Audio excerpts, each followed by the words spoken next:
ગરમર જે છે એ એક પ્રકારના રૂટ્સ છે, મૂળ છે અને સૌરાષ્ટ્રમાં, ગુજરાતમાં, સાઉથ ગુજરાતમાં, ઇન્ડિયાના પણ સધન પાર્ટમાં એ ખવાય છે. ગરમરને સંસ્કૃતમાં ગંડીર કહેવાય છે અને એનું આયુર્વેદમાં પણ વર્ણન છે.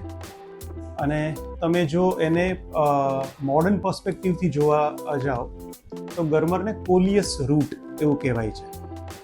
અને કોલિયસ રૂટ જે છે એ બહુ જ બધા એના ફાયદાઓ છે ગરમરના. અમરેલીના ધારી ગામના ખેડૂત કરી રહ્યા છે અનેક વિશેષતાઓથી ભરપૂર ગરમરની પ્રાકૃતિક ખેતી.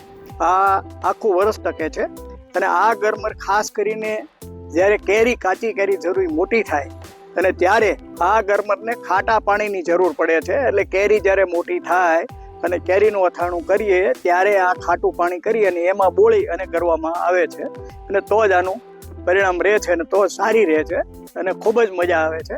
દર વર્ષે મારો બાબો અમેરિકામાં છે, એના માટે પણ આ અથાણું કરીને હું મોકલાવું છું અને એનો સ્વાદ તે જબરજસ્ત માણે છે અને તે વખાણ કરે છે.